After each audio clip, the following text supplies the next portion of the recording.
So, hey guys, so keep your books. So, I just moved and I was like, okay, I don't have room for my books. Prioritize my books. What are the most important to me? Which ones can I leave behind? Which ones can I sell? And I'm now like, oh, I have more room, so I can get those books back.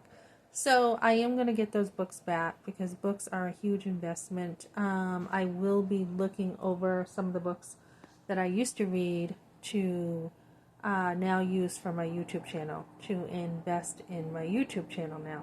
So this is becoming the woman God wants me to be. This is a really good book. I love the Proverbs. Some of my favorite things in the Bible are Proverbs. I also love Jesus's words. Those are my favorite words in red, letters in red. So, a couple things about marriage. So, I've had a couple guys go to church with me, which is great. We want men in church, right? We want men. It's like, where are the men? We want the men leading in the churches. So a couple men, have I've gotten in, just surface getting to know. One of them had said a few weeks ago that he had feelings for me, and he just wanted to be upfront with it, that he had feelings pretty quickly for me, and he's just like, you're the exact Christian woman that I would want. And, I'm like, hey, I'm still married. And, and then this happened again today. And he's like, you're a beautiful woman, and I just want you to know I am interested, very interested in you. And yeah, he hasn't been shy to show that. And I'm like, look, thank you. I appreciate the compliment, but I am still married.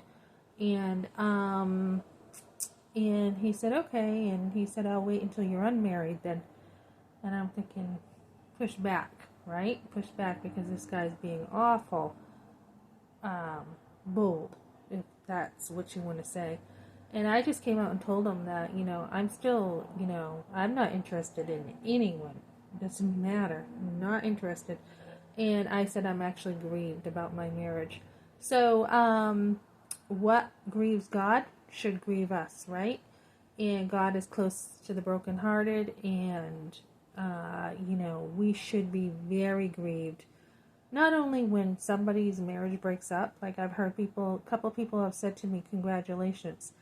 Congratulations. It's not like a wonderful thing for me. I mean, obviously my husband, has been rotten. Unbelievers will be like hating one another, but my husband knows better. He's lashed out at me the last couple of years. He has been rotten to me. Last, year and a half, rotten. And it still grieves me. It still grieves me because ideally we know that marriage should be one of the best relationships on earth, right? It should be wonderful. And I've got cards as I moved here. I found some more of the cards that he gave me. How happy he was, what a beautiful wife I was, all this stuff. So, and someone just changes overnight and just, forsakes God and goes right into the world and does everything in their own strength, they lose. So, yeah, so don't, even if you are going through divorce, don't feel like you cannot be the woman God wants you to be. And truly, it has truly grieved me that, I'm not even processing it yet, but divorce is like a death. Two things in society. One is abortion. Women have nowhere to cry. And divorce. You have nowhere to cry. You have nowhere to say, you know what? I feel like my husband just died. I don't feel like a divorcee. I feel like a widow. And if we think of someone's husband just dying all of a sudden, right? As a society, we come alongside that woman. We're like, oh my goodness, your husband died. I'm so sorry. What can we do for you? And there's a ton of support, right? Not so with people who are divorced. I don't see a ton of support. I did take a class called Divorce Care. That's great as far as being able to process some of what's going on, but we have so many people divorced now. It's just crazy, and people are not being healed before they move on to another relationship.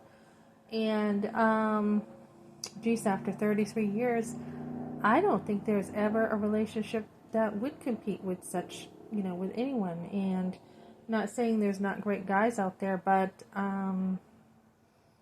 yeah, we as a society are not taking care of the divorced. And I think we as a church many times have been like, okay, you know, I'm probably guilty of this too. You know, oh, you're a divorcee. Oh, that's a bit of a lower standard. And, you know, it's kind of like sometimes old school thinking has been like, well, you know, divorce is your own fault. You should have been a better wife or husband or whatever.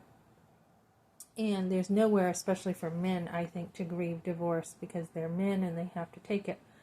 But, you know, it's not always your fault. If someone leaves, they leave, and there's nothing you can do about it.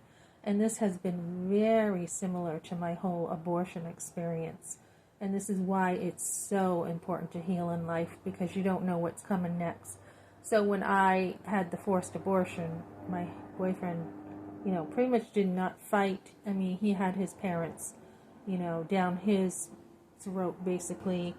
And I mean, he was kind of left helpless, I think, in many ways. So, you know, he was gone. And not only was he gone, but I lost a child. And kind of the same thing here, you know. My husband's just gone. No real conversation about it. Just boom.